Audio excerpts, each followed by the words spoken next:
पढ़ रहे हैं बच्चों, वो कौन सा पढ़ रहे हैं? Chapter 8 trigonometry. ठीक है, तो चैप्टर 8 है हमारा कौन सा? ट्रिग्नोमेट्री।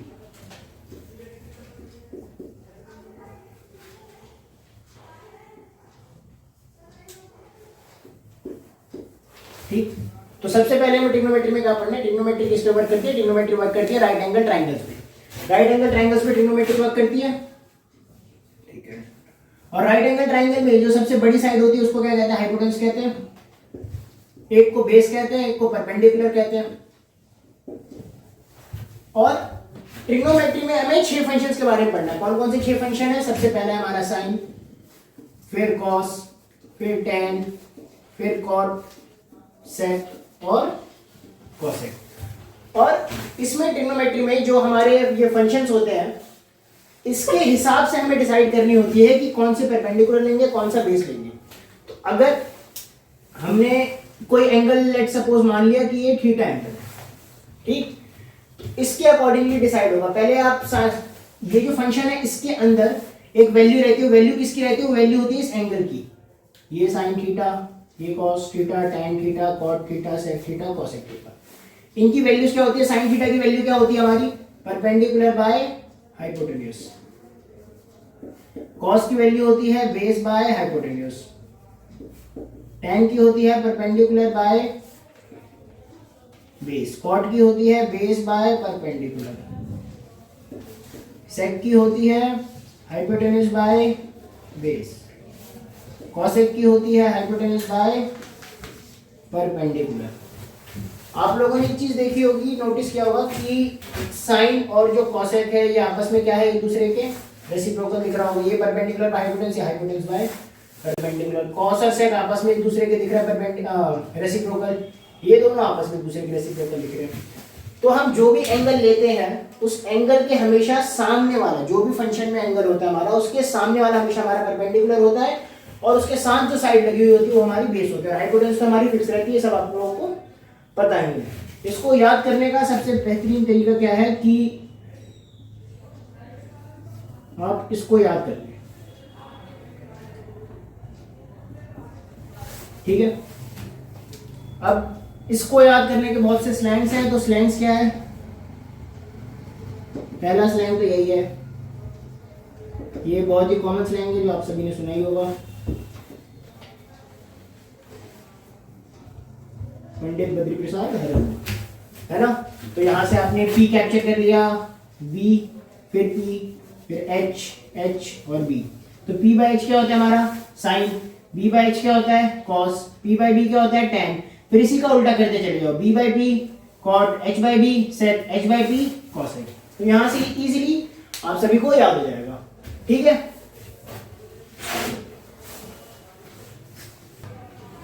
हाँ, तो हम जो हमने अभी तक पढ़ा उस पर एक बेसिक सा क्वेश्चन देखते हैं। बेसिक सा क्वेश्चन क्या है कि ट्राइंगल एबीसी में राइट एंगल हो रखा हमारा बी पे, यानी ट्राइंगल एबीसी बना लो पहले। राइट एंगल बी पे है, यानी यहाँ पे ए, यहाँ पे सी, किसी को भी नाम दे तो कोई दिक्कत नहीं है। फिर इसमें क्या बोल रहा है? ए बी जो है उसकी वैल्यू कितनी है? 24 सेंटीमीटर और बी सी की वैल्यू कितनी दे रखी है? 7 सेंटीमीटर। ठीक, तो पहले तो आप लोग क्या करो, इसमें पाइथागोरस लगा के आप ए सी की भी लेंथ निकाल लो। क्यों? क्योंकि देखो साइन ए लिखना है। साइन क्या होता है हमारा? Perpendicular by hypotenuse. तो हाइपोटेन्यूज तो हमें दे ही नहीं रखा, तो पहले हाइपोटेन्यूज की लेंथ निकाल लेते हैं, उसके बाद इसमें आते हैं। ठीक, तो पाइथागोरस थ्योरम क्या होती है? हाइपोटेन्यूज का square is equal to base का स्क्वायर एंड परपेंडिकुलर का स्क्वायर, यानी AC का square is equal to AB का स्क्वायर प्लस BC का स्क्वायर। AC के स्क्वायर की वैल्यू पता नहीं, AB की वैल्यू कितनी है? 24 का स्क्वायर प्लस BC की 7 का स्क्वायर। ये आया 576, ये आया 49, ये आएगा हमारा 625। यहाँ से AC की वैल्यू कितनी आई? रूट का 625, 25 सेंटीमीटर। AC की वैल्यू कितनी आ गई हमारी? 25, यानी हमारा हाइपोटेन्यूज भी आ गया 25 सेंटीमीटर। अब हमारे पास तीनों साइड्स हैं और एक एंगल 90 डिग्री, यानी इजीली अब इसमें हम ट्रिग्नोमेट्री लगा सकते हैं। सबसे पहले साइन ए। साइन ए यानी फंक्शन कौन सा एंगल बोल रहा है? ए वाले एंगल की बात कर रहा है। ए वाला एंगल है, यानी इस एंगल के लिए परपेंडिकुलर कौन सा होगा? BC होगा, और हाइपोटेन्यूज कौन सा होगा?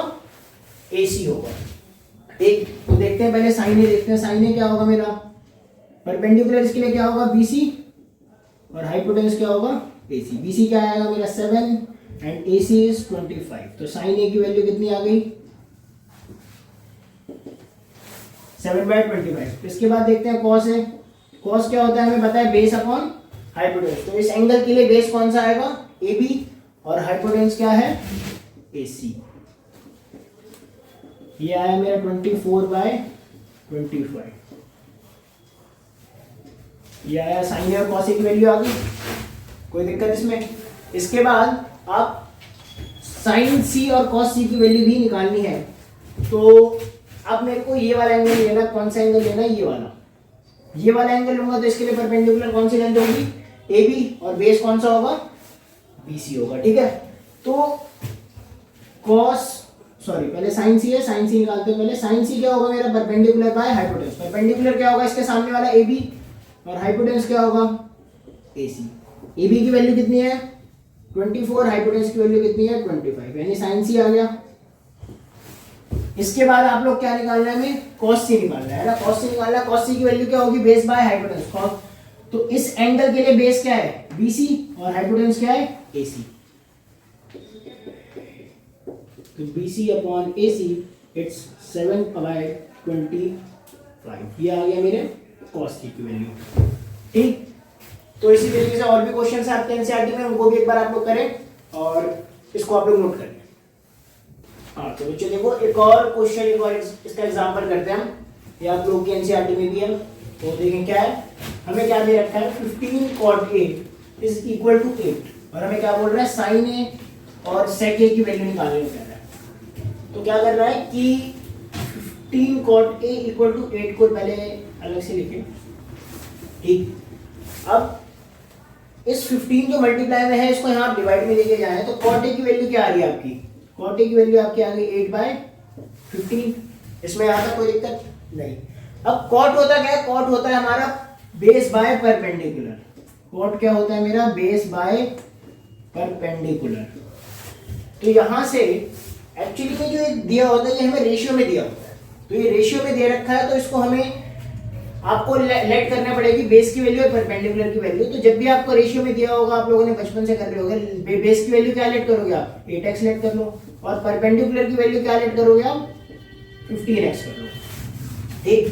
बेस और परपेंडिकुलर की वैल्यू मेरे को मिल गई तो हम अब हाइपोटेन्यूज इजीली निकाल सकते हैं बाय यूजिंग पाइथागोरस थ्योरम, है ना। तो पाइथागोरस थ्योरम से हाइपोटेन्यूज का square is equal to base का स्क्वायर प्लस परपेंडिकुलर का स्क्वायर। बेस का स्क्वायर यानी 8x का स्क्वायर, परपेंडिकुलर का स्क्वायर यानी 15x का स्क्वायर, 8x का स्क्वायर यानी 64x स्क्वायर, 15 का स्क्वायर यानी 225 का x स्क्वायर। आप इसको सम करेंगे it will come like 289x square and hypotenuse का स्क्वायर। हाइपोटेन्यूज जो भी चीज इधर स्क्वायर है, अगर मैं स्क्वायर को दूसरी तरफ ले जाऊंगा तो क्या हो जाता है रूट में आ जाता है। तो ये 289x स्क्वायर, 289 का स्क्वायर क्या होता है, स्क्वायर रूट क्या होता है 7, x स्क्वायर का स्क्वायर रूट x। तो हाइपोटेन्यूज की वैल्यू कितनी आ गई आपकी 17x आ गई। अब यहां से हमारे लिए इजी है साइन और सेक निकालना। साइन क्या होता है हमारा परपेंडिकुलर बाय हाइपोटेन्यूज। परपेंडिकुलर कितना दे रखा है हमें 15x, हाइपोटेन्यूज कितना दे रखा है 7x।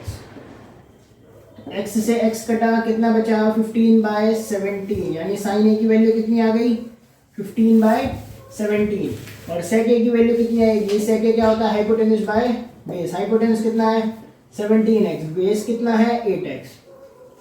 x से x कटा कितना आया 17/8 आ गया मेरा किसकी वैल्यू सेक a की वैल्यू आ गई, ठीक है। कोई दिक्कत, इसको आप लोग नोट कर लें एक बार जल्दी से। हाँ तो बच्चों हमने जो बेसिक पढ़ा उसके हमने 2 क्वेश्चंस कर लिए। इसके बाद मैं डिस्क्रिप्शन में आप लोगों को असाइनमेंट भेज दूंगा, उस पे भी आप क्वेश्चन कर लेना इससे सेम जैसे। अब हम देखते हैं इसका अगला ट्रिग्नोमेट्री टेबल के बारे में। ट्रिग्नोमेट्री की टेबल है, इसमें आपको बहुत सारी वैल्यूज मिलेंगी, किसकी अलग अलग वैल्यूज मिलेंगी, किसकी साइन की, कॉस की, टैन, कॉट, सेक और कॉसेक, ठीक है।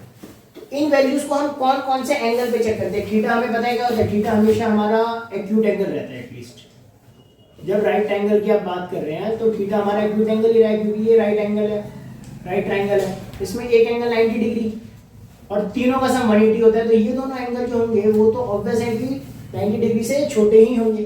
ठीक, तो ये कौन कौन से एंगल्स पे हमें पता करनी होती है? हमें 5 एंगल से पता करनी होती है, एक 0 डिग्री, एक 30 डिग्री, एक 45 डिग्री, एक 60 डिग्री और एक 90 डिग्री। इन 5 एंगल्स में हमें पता करनी होती है। तो 5 है तो Z0 से काउंटिंग स्टार्ट करते हैं। जरा यहाँ पे इसको लिखने की टेबल बनाने की ट्रिक होती है क्या? 0 1 2 3 4।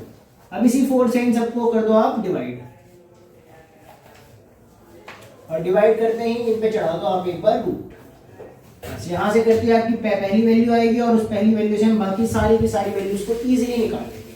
ठीक, तो 0/4 यानी 0 को 4 से डिवाइड किया 0, रूट 0 की वैल्यू 0, 1 रूट 1 और 4 का रूट 2। इससे ये कट हुआ 2, रूट 1 बचा, रूट 1 की वैल्यू 1, रूट 2 की वैल्यू रूट 2 ही रहेगी। यहाँ कुछ कटेगा नहीं, 3 का रूट 3, 4 का रूट 2। इससे ये कट गया, कितना बचा 1, रूट 1 की वैल्यू हमारी 1 लिखती है। अब cos थीटा की वैल्यू लिखने के लिए आप इन वैल्यूज को यहाँ से डिसेंडिंग ऑर्डर में लिखना चालू करते हैं। सारी वैल्यूज इंक्रीजिंग ऑर्डर में, असेंडिंग ऑर्डर में, इसको आप डिसेंडिंग ऑर्डर में लिखते हैं सेम वैल्यूज को। 1 रूट 3/2, 1/√2, 1/2 एंड हियर 0। अब इसके आगे कैसे लिखें? तो आप लोगों ने अभी एक चीज पढ़ी थी कि साइन की वैल्यू क्या होती है हमारी? Perpendicular by hypotenuse. कॉस की वैल्यू क्या होती है हमारी? Base by hypotenuse. अगर आप एक काम करें, इन दोनों को डिवाइड करें तो क्या आएगा देखते हैं। साइन बाय कॉस आ जाएगा, और ये क्या है? Perpendicular by hypotenuse. ये क्या है? Base by hypotenuse. हाइपोटेन्यूज से हाइपोटेन्यूज कटा, क्या बचा? p by b। p by b किसकी वैल्यू होती है? tan थीटा की। यानी यहाँ से मेरे को एक चीज पता चल गई कि जो tan थीटा होता है वो किसके बराबर होता है? sin theta by cos theta के बराबर होता है। तो यहाँ से सारी tan की वैल्यू कैसे निकल जाएंगी इजीली? 0/1, 0/1 कितनी आएगी? 0। 1/2 और रूट 3/2, 2 से 2 कटेगा, कितना आ जाएगा? 1/√3। ये दोनों तो सेम है, डिवाइड होंगे, कितना आएगा? 1। इन दोनों में 2 और 2 कटेगा, क्या बचेगा? √3। 1 divided by 0 is not defined और इन्फिनिटी, तो इट्स नॉट डिफाइंड। एंड अब आप कॉट के लिए क्या करें? अभी हमने जब हम पढ़ रहे थे शुरू में तो हमने बताया था कि जो tan है वो किसका उल्टा होता है? कॉट का, क्योंकि tan क्या होता था? परपेंडिकुलर बाय बेस, और कॉट क्या होता था? Base by perpendicular. ऐसे ही cos किसका उल्टा है? sec का। cos क्या होता है? Perpendicular by hypotenuse. sec क्या होता है? Hypotenuse by perpendicular. Same cosec और sin में क्या था? sin क्या होता है? परपेंडिकुलर बाय हाइपोटेन्यूज, और ये क्या होता है? Hypotenuse by perpendicular. cos हमारा बेस बाय हाइपोटेन्यूज होता है एंड sec होता है हमारा हाइपोटेन्यूज बाय बेस। ठीक है, तो cot की वैल्यू आप tan की सारी उल्टी लिखते हैं। 0/1, 0/1 क्या आएगा? यहाँ पे आ जाएगा हमारा नॉट डिफाइंड। अब 1/√3, √3, 1 का तो 1 रहेगा, √3 क्या हो जाएगा? 1/√3, और 1/0 यानी नॉट डिफाइंड को हम क्या कर देंगे? जब रेसिप्रोकल करेंगे तो 0 आ जाएगा। सेम sec और cos की लिखें तो 1 की 1 आ जाएगा, √3/2 becomes 2/√3, 1/√2 becomes √2, 1/2 becomes 2 and 0/1 becomes not defined। इसके बाद cosec की साइन से उल्टा करना है। 0 0 की वैल्यू उल्टी करी, क्या आ गई? Not defined. 1/2 becomes 2, 1/√2 becomes √2, √3/2 becomes 2/√3 and 1 becomes 1। तो ये ट्रिग्नोमेट्री टेबल है, इसको आप लोग जल्दी से बना ले सभी, पॉज करके फिर आगे करते हैं इस पे क्वेश्चंस। हाँ, तो देखें क्वेश्चन देखते हैं। ठीक है, जो अभी हमने टेबल बनाई उस पे एक क्वेश्चन देखते हैं। यहाँ पे जो आपने अभी वैल्यूज पढ़ी उन वैल्यूज को यहाँ पे पुट करना है एंड इसका सॉल्यूशन। ठीक है, तो देखते हैं सबसे पहले क्या क्या चीज है। 5 cos square 60 degree. cos 60 degree की वैल्यू कितनी होती है? 1/2। ठीक है, 1/2 का होल स्क्वायर प्लस 4। sec 30 की वैल्यू कितनी होती है? sec 30 की वैल्यू होती है 2/√3, 2/√3 का whole square minus tan 45। tan 45 क्या होता है? 1 एंड इसका होल स्क्वायर। sin 30 क्या होता है? sin 30 हमारा होता है 1/2 एंड इसका होल स्क्वायर। cos 30 क्या होता है? cos 30 होता है √3/2 एंड इसका होल स्क्वायर। यहां तक कोई दिक्कत किसी नहीं ना? अब देखो आराम से स्क्वायर, पहले 5 को 5 रहने देते हैं, ब्रैकेट में इसका स्क्वायर करते हैं। 1 का स्क्वायर कितना आता है? 1, 2 का स्क्वायर 4, यहाँ पे 4 को 4 रहने देते हैं। 2 का स्क्वायर कितना आएगा? 4 √3 का स्क्वायर 3, यहाँ तक ठीक है। और 1 का स्क्वायर कितना आ जाएगा? माइनस का 1 आ गया, कोई दिक्कत? इसके बाद 1/2 का होल स्क्वायर है तो 1 का स्क्वायर 1, 2 का स्क्वायर 4, यहाँ √3 का स्क्वायर होगा 3, 2 का स्क्वायर होगा, यहाँ तक कोई दिक्कत परेशानी किसी को नहीं ना? तो इसके बाद देखो, इसको इससे मल्टीप्लाई करा दो, इसको भी इससे मल्टीप्लाई करा दो, क्या आ जाएगा आपका? 5/4 प्लस 16/3 माइनस का 1, और नीचे है मेरा 1/4 प्लस 3/4। ठीक, अब क्या करना है? यहाँ पे देखो, यहाँ पे भी एलसीएम लेना है और यहाँ पे भी एलसीएम लेना है। कैसे लेना है एलसीएम? देखें, आप जब इसके नीचे क्या है हमारा 1 है ना? 4, 3 और 1 का एलसीएम लेंगे तो कितना आएगा? एलसीएम 12 आएगा। तो एलसीएम आप ले लें 12। 12 को मैंने 4 से डिवाइड किया, कितना आएगा? 3, और 3 को ऊपर मल्टीप्लाई करूंगा 5 से, कितना आ जाएगा मेरा? 15 आ जाएगा। 12 को मैंने 3 से डिवाइड किया, कितना आएगा? 4, 4 को 16 से मल्टीप्लाई किया, कितना आएगा? 64। नाउ अब 12 को मैंने 1 से डिवाइड किया 12, 12 को 1 से मल्टीप्लाई किया, कितना आया मेरा? 12 आ गया। और नीचे एलसीएम किसका लेना है? 4 और 4 है, 4 का एलसीएम कितना आएगा? 4 ही आएगा। 4 का एलसीएम कितना आएगा? 4 आएगा। 4 को 4 से डिवाइड किया 1, 1 को 1 से मल्टीप्लाई कर दिया, और दोबारा 4 को 4 से डिवाइड किया 1, 1 को 3 से मल्टीप्लाई कर दिया। तो ये आ गए आपके नंबर्स। अब ऊपर ऐड करेंगे, कितना है? 15 प्लस 64 इज 79, माइनस का 12 अपॉन में 12 divided by 1 plus 3 is 4 divided by 4, 4 से 4 कटा, कितना है? 12। 79 माइनस 12 कितना आता है हमारा? 67, 67 divided by 12 is your answer. तो इसमें सिर्फ इतना ही करना है आपको, आपको सभी जो भी ट्रिग्नोमेट्रिक फंक्शंस दिए हैं उनकी वैल्यूज डालनी है, और आपको प्लस माइनस एलसीएम वाले, फ्रैक्शंस वाले जो सम होते हैं, ये सारी चीजें करनी है बस, और कुछ नहीं करना, और आपका इजीली आंसर आ जाएगा। और 2 से 3 नंबर का क्वेश्चन ये आता ही है आपके पेपर में।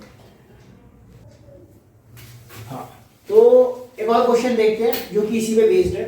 क्या दे रहा है? tan a plus b is equal to √3 and tan a minus b equal to 1/√3 and a और b कहाँ पे लाई कर रहा है? 0 डिग्री से 90 डिग्री। ये भी हमने बात भी की थी कि a और b जो होते हैं हमेशा एक्यूट एंगल्स होते हैं, या कोई भी एंगल अगर फंक्शन के अंदर है तो वो हमेशा एक्यूट एंगल रहता है, जितना आपको 10th में पढ़ना है। ठीक, और इसमें एक चीज और कंडीशन दे रखी है कि जो a होगा वो हमेशा b से बड़ा होगा। अब a और b की वैल्यू बताएं, तो हम क्या करेंगे? देखो, सबसे पहले तो tan a प्लस b किसके इक्वल दे रखा है मेरे को? √3 के इक्वल दे रखा है। तो √3 tan में किसकी वैल्यू होती है?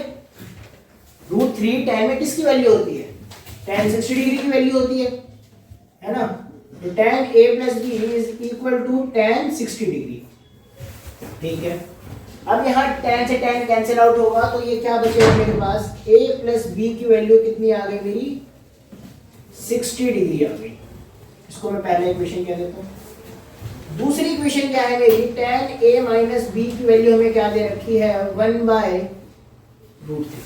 1/√3 दे रखी है। इसका मतलब कि tan में 1/√3 कब आता है? tan में 1/√3 आता है tan 30 डिग्री पे, और tan a माइनस b हमें दे रखा है।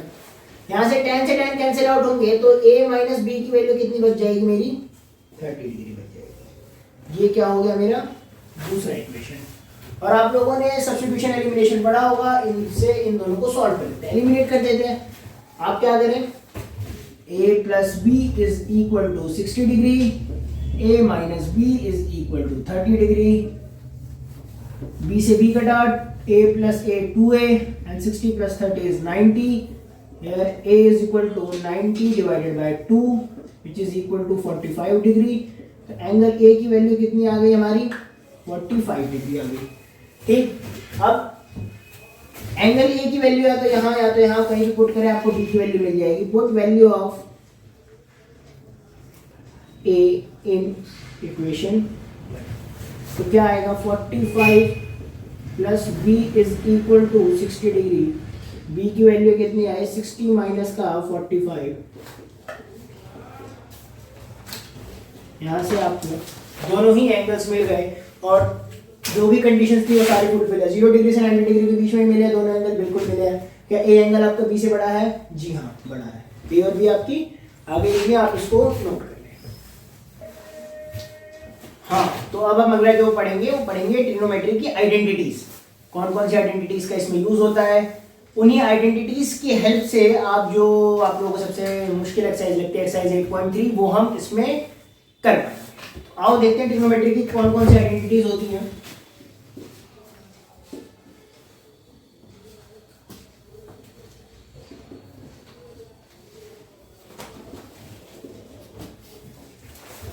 तो हमारी पहली आइडेंटिटी है जो कि बहुत ही फेमस भी है, आप लोगों को पता भी होगी, क्या है? Sine square theta plus cos square theta is equal to 1। ठीक, जहां से आप क्या कर सकते हैं, अगर कोई एक सेम एंगल है, इसका मतलब क्या हुआ कि अगर कोई एक सेम एंगल है उसके लिए अगर आप साइन स्क्वायर की वैल्यू निकालें और कॉस स्क्वायर की भी वैल्यू निकालें सेम एंगल में और दोनों को ऐड करेंगे तो हमेशा 1 आता है। ठीक, और यहां से हम इसको और क्या लिख सकते हैं मॉडिफाई करके, साइन स्क्वायर थीटा को मैं क्या लिख सकता हूँ 1 माइनस कॉस स्क्वायर थीटा भी लिख सकता हूँ। और साइन थीटा की वैल्यू मैं अगर बस मेरे को साइन थीटा की वैल्यू डालनी है कॉस के टर्म्स में तो मैं उसको 1 माइनस कॉस स्क्वायर थीटा भी लिख सकता हूँ। पहली चीज, अगर मेरे को यहाँ से cos स्क्वायर थीटा की वैल्यू चाहिए तो cos स्क्वायर थीटा की वैल्यू क्या लिख सकता हूँ 1 माइनस साइन स्क्वायर थीटा। यहाँ से cos थीटा की वैल्यू क्या लिख सकता हूँ रूट में 1 माइनस का साइन स्क्वायर थीटा। इसमें कोई दिक्कत? अगर आपको कोई साइन स्क्वायर थीटा की वैल्यू रिप्लेस करनी है वो तो भी कर सकते हैं आप, साइन थीटा की वैल्यू भी आप cos में टर्म्स में रिप्लेस करनी है वो भी कर सकते हैं। सेम गोज विद, अगर आप cos स्क्वायर की वैल्यू आपको साइन में रिप्लेस करनी है वो भी कर सकते हैं, और अगर आपको cos की वैल्यू सिर्फ साइन के टर्म्स में रिप्लेस करनी है तो आप वो भी इजीली कर सकते हैं। इसके बाद आता है हमारा दूसरा क्या है, दूसरी आइडेंटिटी है सेक स्क्वायर थीटा माइनस का tan square theta is equal to 1। यानी सेक और tan में अगर सेम एंगल पे आप उनकी वैल्यूज निकाल के उनका स्क्वायर करें और उनको सब्ट्रैक्ट करें तो हमेशा उसकी वैल्यू कितनी आएगी? 1 आएगी। ठीक है, तो यहाँ से सेक स्क्वायर थीटा की वैल्यू कितनी आ जाएगी 1 प्लस tan स्क्वायर थीटा। यानी सेक स्क्वायर की अगर मेरे को कहीं पे रिक्वायरमेंट होगी और उसको मुझे अगर tan के टर्म्स में करना होगा तो मैं क्या कर दूंगा, ये वैल्यू लिख दूंगा। फिर अगर मेरे को सेक थीटा की वैल्यू चाहिए होगी तो मैं क्या कर दूंगा 1 प्लस tan स्क्वायर थीटा। दोनों चीजें ओके। सेम मैं tan के लिए भी कर सकता हूँ। tan स्क्वायर थीटा की वैल्यू क्या आ जाएगी सेक स्क्वायर थीटा माइनस का 1 और tan थीटा की वैल्यू क्या आ जाएगी रूट का सेक स्क्वायर थीटा माइनस का 1। दो आइडेंटिटीज हो गई। ठीक है, इसके बाद हम आते हैं थर्ड आइडेंटिटी पे। थर्ड आइडेंटिटी क्या है मेरी? थर्ड आइडेंटिटी है कोसेक स्क्वायर थीटा माइनस का cot square theta is equal to 1। ठीक है, थर्ड आइडेंटिटी क्या है मेरी? Cosec square theta minus cot square theta equal to 1। अब इसमें से मैं कोसेक और कॉट की दो और वैल्यूज लिख सकता हूँ। क्या? एक तो cosec square theta is equal to 1 plus cot square theta, या cosec theta is equal to root का 1 plus cot square theta. Same cot square के लिए भी लिख लेते हैं। Cot square theta is equal to cosec square theta minus का 1 and cot theta is equal to root का कोसेक स्क्वायर थीटा माइनस का 1। आई होप आप लोगों को ये सारी चीजें क्लियर होंगी। ठीक है, इस आइडेंटिटीज के बाद हमने एक शुरू में 6 चीजें मतलब 3 चीजें और पढ़ी थी कि साइन जो होता है वो कोसेक का रेसिप्रोकल होता है। इसका भी यूज आएगा आपके पास बहुत ज्यादा जगह। Cosec theta is equal to 1 by sin theta, sec theta is equal to 1 by cos theta और cot theta is equal to 1 by tan theta। इनका भी आपके पास यूज आएगा। अगर आपको कोई cosec की वैल्यू साइन में करनी हो तो आप क्या करें, उसका रेसिप्रोकल करके लिख दें। sec की वैल्यू अगर आपको cos में करनी हो तो क्या करें, उसको आप रेसिप्रोकल कर दें। सेम अगर cot की वैल्यू आपको tan में चाहिए या tan की वैल्यू cot में चाहिए तो भी आप इनको क्या कर सकते हैं, आपस में एक दूसरे को रेसिप्रोकल करके लिख सकते हैं। और एक चीज हमने और पढ़ी थी थोड़ी देर पहले कि जो tan थीटा होता है वो मेरा क्या होता है, sin theta by cos theta. तो ये भी आप लोग याद रखें। इसी के साथ आपने एक चीज और पढ़ी थी, वो क्या थी कि tan और cot तो आपस में एक दूसरे के रेसिप्रोकल है। तो क्या cot की वैल्यू भी तो इसकी रेसिप्रोकल हो सकती है, यानी cot की वैल्यू क्या हो सकती है, cos theta by sin theta. इसमें कोई दिक्कत? तो चलिए आप लोग इसको नोट करें, फिर इस पे हम अभी क्वेश्चंस करेंगे कि क्वेश्चंस में इन्हीं का यूज होता है। आपको जो भी क्वेश्चंस मिलेंगे प्रूफ करने वाले, उसमें आपको सबसे सिंपल पहली चीज तो ये करनी है कि आपको सभी टर्म्स को साइन और कॉस में कन्वर्ट करना। और वो कैसे करेंगे अभी आगे हम क्वेश्चंस के थ्रू देखेंगे। पहले आप लोग पॉज करें और इसको जल्दी से नोट करें जल्दी से। हाँ, तो एनसीईआरटी का इसमें पहला क्वेश्चन जरा हम देखते हैं कि एक्सप्रेस करो इन ट्रिग्नोमेट्रिक रेशियोज को, साइन ए को, सेक ए को, tan ए को, इनको किसके टर्म्स में?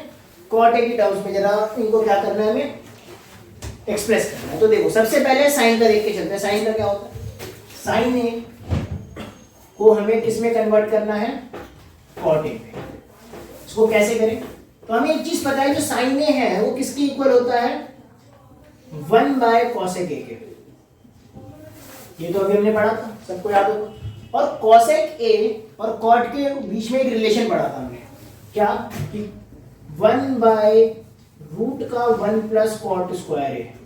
ये रिलेशन पढ़ा था ना आपने, cosec A is equal to 1√1 + cot square A पढ़ा था। तो यहां से साइन ए तो मेरा आ गया cot ए की टर्म्स में, इसमें कोई दिक्कत किसी को? इसके बाद आ गया कौन सा? सेक ए। सेक क्या होता है? मेरे को किसको कन्वर्ट करना है? सेक ए को कन्वर्ट करना है किसमें? कॉट ए में कन्वर्ट करना है ना। अब सेक क्या होता है मेरा? सेक होता है sec square a minus tan square a equal to 1। अभी पढ़ा था हमने, ठीक है। तो सेक स्क्वायर ए को मैं 1 + tan स्क्वायर ए भी लिख सकता हूं, इसमें कोई दिक्कत? ठीक है। और tan को और कॉट जो है आपस में एक दूसरे क्या है? रेसिप्रोकल। तो अगर मैं यहाँ पे इसको 1 + 1/cot स्क्वायर ए लिख दूं तो कोई दिक्कत इसमें किसी को? नहीं ना। अब इस स्क्वायर को मैं रूट चढ़ा देता हूँ, उससे पहले आप यहाँ पे ले ले एलसीएम ले लेते हैं। cot स्क्वायर ए यहाँ पे क्या आ गया? cot स्क्वायर ए + 1। और यहाँ किसकी वैल्यू आ गई? सेक स्क्वायर ए की। यहाँ से सेक ए की वैल्यू कितनी आ गई? रूट का cot स्क्वायर ए + 1 अपॉन में cot स्क्वायर।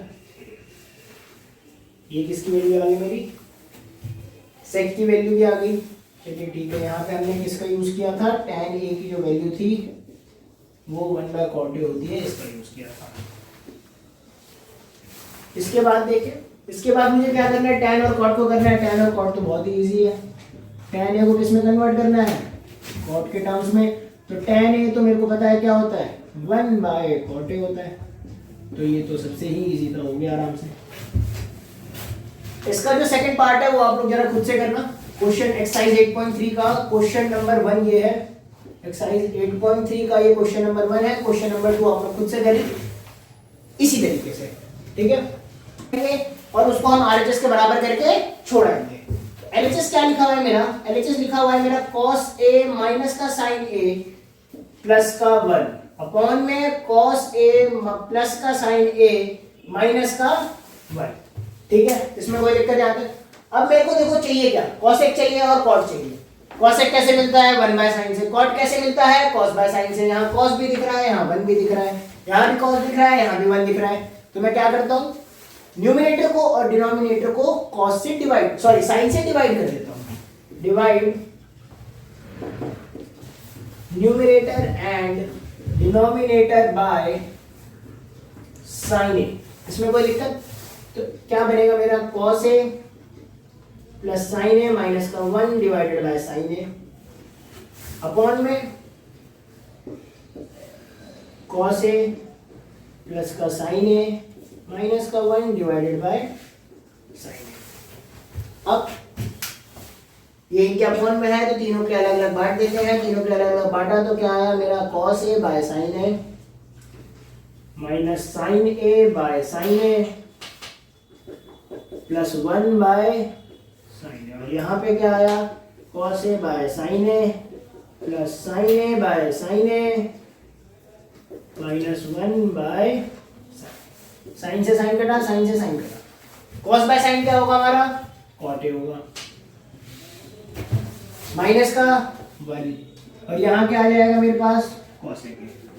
नीचे क्या है? cos by sin cot a plus 1 और 1 बाय sin कितना हो जाएगा मेरा? cos a। यहाँ तक कोई दिक्कत? अब देखो, अब मैं क्या करता हूँ, ऊपर जो 1 है ना इसकी जगह पे कॉट और कॉसेक का एक रिलेशन पढ़ा था हमने, उसकी वैल्यू डाल देते हैं। वो रिलेशन क्या था, कॉसेक स्क्वायर ए माइनस का कॉट स्क्वायर ए, और नीचे क्या आएगा, कॉट ए प्लस 1 माइनस का कॉसेक ए। क्या रिलेशन यहाँ हमने कौन सी आइडेंटिटी यूज की है, कॉसेक स्क्वायर ए माइनस का cot square a equal to 1। यहाँ तक ठीक है सब? ठीक है। अब आप लोग देखें ध्यान से, आपको क्या दिख रहा है, ए स्क्वायर माइनस बी स्क्वायर दिख रहा है। ए स्क्वायर माइनस बी स्क्वायर क्या होता है हमारा, ए माइनस बी ए प्लस बी। तो ए माइनस बी ए प्लस बी करते हैं, तो ये क्या है, इसको रहने देते हैं as it is, cot A plus cosec A minus cosec A plus cot A और कॉसेक ए माइनस का कॉट ए, अपॉन में क्या है मेरे पास, कॉट ए प्लस 1 माइनस का कॉसेक ए। कौन सी आइडेंटिटी यूज की हमने यहाँ पे, A square minus B square, तो इसको भी आप बगल में लिखते हैं, A square minus B square use किया। इसका मतलब क्या होता है, ए माइनस बी ए प्लस बी। अगर किसी को आइडेंटिटीज याद ना हो तो 9th की एक बार एनसीईआरटी लेके पॉलिनोमियल से दोबारा से एनसी सारी आइडेंटिटीज को याद करिए, ठीक है। तो यहाँ पे अब मेरे को क्या है, cot A plus cosec a, यहाँ पे cosec A plus cot a, दोनों कॉमन दिख रहा है। आप दोनों कॉमन लेके बाहर भाग गए, क्या आएगा, cot A plus cosec a बाहर आ गया। यहाँ पे सब कुछ चला गया इसका, तो बचा क्या, इसका 1। इसका इसके पास क्या बचा, कॉसेक ए माइनस का कॉट ए ब्रैकेट, नीचे क्या है, कॉट ए प्लस 1 माइनस का कॉस। इस ब्रैकेट को जब आप खोलेंगे तो क्या मिलेगा आपको, cot A plus cosec a, ये तो यही रहेगा। इस ब्रैकेट को खोलेंगे तो क्या मिलेगा, 1 माइनस कॉसेक ए प्लस का कॉट ए, और नीचे क्या है, कॉट ए प्लस का 1 माइनस का कॉसेक ए। अब जरा एक चीज आप लोग ध्यान से देखें, क्या कि यहाँ भी कॉट ए प्लस का, यहाँ भी कॉट ए प्लस का, यहाँ भी 1 प्लस का, यहाँ भी 1 प्लस का, माइनस का कॉसेक ए माइनस का कॉसेक ए, यानी ये दोनों चीजें पूरी की सेम है, पूरी की पूरी कट गई, कोई दिक्कत इसमें। बचा क्या आपके पास, cot A plus cosec A बचा, कॉट ए प्लस का कॉसेक ए बचा, जो कि हमारे आरएचएस के इक्वल था। यही हमें प्रूव भी करना था, cosec A plus cot A plus cosec A आ गया हमारा, हेंस प्रूव। और इसी के साथ आप लोगों को एक चीज और बताना चाहता हूं कि ऐसा ही एक और क्वेश्चन आता है, ऐसी ही चीजें मिलेंगी आपको। यहाँ पे ये अपॉन में भी हो सकता है, 1 by cosec A minus cot a भी आ सकता है। उसको कैसे डील करें, यहां तक का प्रोसेस आपका सेम ही रहेगा, ठीक है। आपको बस जो नीचे वाला 1 है इसको खोल देना है cosec square a minus cot square ए से, और फिर आपको सेम ए स्क्वायर माइनस बी स्क्वायर का फॉर्मूला लगाना है, उसमें ए माइनस बी वाला कॉमन आ जाएगा, यानी कॉट ए माइनस कॉसेक वाला कॉमन आ जाएगा, और वो भी कट जाएगा। एक और क्वेश्चन आता है, वो आता है सेक और टैन के टर्म में। अगर यहाँ पे सेक और टैन दिया होता तो आपको क्या करना होता, यहाँ पे आपने साइन से डिवाइड किया, साइन से क्यों डिवाइड किया, क्योंकि कॉसेक क्या होता है 1 बाय साइन, कॉट क्या होता है cos बाय साइन, और सेक और टैन में क्या होता है, सेक क्या होता है 1 बाय cos।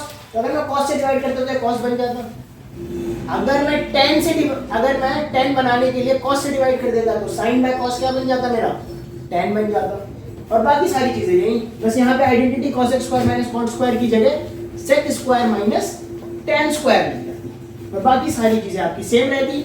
आप लोग एक बार इसे नोट कर लें जल्दी से, क्योंकि बहुत ही इंपॉर्टेंट क्वेश्चन है आपके पेपर पॉइंट ऑफ व्यू से भी। हाँ, तो एक और क्वेश्चन देखते हैं। ये क्या है, 1 plus sec a by sec a sin square a by 1 minus cos a। LHS और RHS बराबर करना है, देखते हैं। LHS क्या है मेरा, LHS है बेटा 1 प्लस sec a अपॉन में sec a, यही है मेरा LHS, ठीक है। अब मैंने शुरू में ही बोला था जब हम आइडेंटिटीज वाले क्वेश्चन कर रहे थे कि जहां भी आपको साइन कॉस के अलावा कोई और टर्म दिखे उसको आपको सीधा साइन और कॉस में कन्वर्ट करना है। तो सेक को हम कॉस में करेंगे, क्योंकि सेक को साइन कॉस में करेंगे तो साइन में तो आएगा नहीं। सेक की वैल्यू क्या आएगी, 1 बाय कॉस ए, इस वाले सेक की भी 1 बाय कॉस ए। ऊपर एलसीएम लिया कॉस ए, इधर से मल्टीप्लाई हुआ कॉस ए प्लस का 1 divided by 1 by cos A. इसमें कोई दिक्कत किसी को। अब क्या होगा, ये वाला कॉस इससे कटेगा, बचा क्या मेरे पास 1 प्लस का कॉस ए। अब इसके आगे कोई इसमें सॉल्व कर सकता है, कर ही नहीं सकते इसको सॉल्व। अब हम क्या करते हैं, जब हमारे पे एलएचएस अब आगे सॉल्व नहीं होता जिस क्वेश्चंस में, उन क्वेश्चन में क्या करेंगे, हम आरएचएस को सॉल्व करना स्टार्ट करेंगे। आरएचएस को उठा लेते हैं। आरएचएस क्या है मेरा, साइन स्क्वायर ए बाय 1 माइनस का कॉस ए। अब यहाँ पे इसको क्या सॉल्व करें, देखिए साइन स्क्वायर ए को हम क्या लिख सकते हैं, 1 माइनस कॉस स्क्वायर ए लिख सकते हैं, लिख देते हैं 1 माइनस का cos square A divided by 1 minus का कॉस। अब 1 को 1 लिखो चाहे 1 का स्क्वायर लिखो, इससे कोई फर्क पड़ता है, नहीं पड़ता, लेकिन हाँ हमारा काम हो जाएगा क्या, ए स्क्वायर माइनस बी स्क्वायर मिल गया, यहाँ भी ए स्क्वायर माइनस बी स्क्वायर को क्या लिख दूंगा, ए माइनस बी, ए प्लस का बी, और नीचे हमारे 1 माइनस कॉस ए है, आइडेंटिटी लगा दी हमने, क्या ए स्क्वायर माइनस बी स्क्वायर, क्या ए माइनस बी और ए प्लस का बी। अब क्या दिख रहा है आपको, 1 minus cos A 1 minus cos A से कटता हुआ दिख रहा है, ठीक है। बचा क्या यहाँ पे आपके पास 1 प्लस का कॉस ए, जो कि हमारे एलएचएस के बराबर आ गया, आरएचएस एलएचएस दोनों बराबर हो गए, हो गया हमारा प्रूफ, बस खत्म, ठीक है। तो कभी कभार आपको क्वेश्चन भी ऐसा मिलेगा जब एलएचएस जो है वो एक मोमेंट के बाद आपसे सॉल्व नहीं होगा, उस मोमेंट में आपको क्या करना है, आपको आरएचएस को सॉल्व करते हुए ले आना है, तो आपको एक जगह पे दोनों ही इक्वल मिल जाएंगे, ठीक है। जल्दी से नोट कर लें आप इसे। हाँ तो बच्चों एक और ये क्वेश्चन है, ये आप लोगों के बोर्ड के पेपर में अक्सर आता रहता है, इसको भी देख लें। m equal to tan theta plus sin theta, n is equal to tan theta minus sin theta, proof क्या करना है, m square minus n square equal to 4 root mn। इसको कैसे प्रूफ करें, सबसे पहले आप LHS ले लें, LHS क्या है आपका m स्क्वायर माइनस का n स्क्वायर, m की वैल्यू कितनी है tan थीटा प्लस का sin थीटा का होल स्क्वायर, माइनस n की वैल्यू कितनी है tan थीटा माइनस का sin थीटा का होल स्क्वायर। आप दोनों की आइडेंटिटीज खोले, a प्लस b का होल स्क्वायर क्या होता है, a square plus b square plus 2ab, यही होता है, और a square minus b, a minus B का होल स्क्वायर क्या होता है, a square plus b square minus का 2ab। ब्रैकेट खोलेंगे तो आपको क्या मिलेगा, tan square theta plus sin square theta plus 2 tan theta sin theta minus का tan स्क्वायर थीटा माइनस का sin स्क्वायर थीटा प्लस का 2 tan theta into sin theta. sin square से sin स्क्वायर कटा, tan स्क्वायर से tan square कटा, हमारे पास बचा क्या 4 tan थीटा sin थीटा। इसको मैं आगे सॉल्व नहीं कर सकता, तो हम आ जाते हैं अब आरएचएस पे। आरएचएस क्या है मेरा, आरएचएस है मेरा 4 रूट का mn। 4 रूट में m की वैल्यू क्या है tan theta plus sin theta, और n की वैल्यू क्या है tan थीटा माइनस का sin थीटा। क्या आएगा, tan का square a plus b, a minus b बन रहा है tan स्क्वायर थीटा माइनस का sin स्क्वायर थीटा बनेगा। tan को मैं क्या लिख सकता हूँ बच्चों, sin अपॉन में cos, तो 4 tan स्क्वायर थीटा की वैल्यू क्या लिख सकता हूँ, sin square theta by cos square theta minus का sin square theta. sin square theta आप कॉमन लेंगे तो क्या बचेगा, 1 by cos square theta minus का 1। इसके बाद यहाँ देखें 4 sin स्क्वायर थीटा को तो आप बाहर ले आएंगे, तो वो क्या आएगा sin थीटा आ जाएगा, और इसका एलसीएम लेंगे तो आपको क्या मिलेगा cos स्क्वायर थीटा 1 माइनस का cos स्क्वायर थीटा, फिर 4 sin theta 1 minus cos square theta क्या होता है, sin स्क्वायर थीटा होता है, cos स्क्वायर थीटा को cos स्क्वायर थीटा रहने दें, दोनों को बाहर ले आए रूट से, क्या आ जाएगा 4 sin theta into sin theta upon में cos theta. sin by cos क्या होता है आपका tan थीटा होता है, क्या होता है tan थीटा। एलएचएस और सॉरी एलएचएस और आरएचएस आपके दोनों ही क्या हो गए, बराबर हो गए, तो हमने प्रूफ कर लिया। सभी एक बार इसको पॉज करके लिखें, ठीक है। लिखने के बाद अब आप लोगों को डिस्क्रिप्शन में इसके ट्रिग्नोमेट्री के असाइनमेंट्स मिल जाएंगे। अगर आपको कोई डाउट हो तो नीचे मेरी मेल आईडी भी होगी, आप उस मेल आईडी पे जाके अपने क्वेश्चन भेजें। अगर ज़्यादा बच्चों के क्वेश्चंस में अगर डाउट होंगे तो उन क्वेश्चंस की भी वीडियो बना के आपको मिल जाएंगे। Okay, thank you all for watching.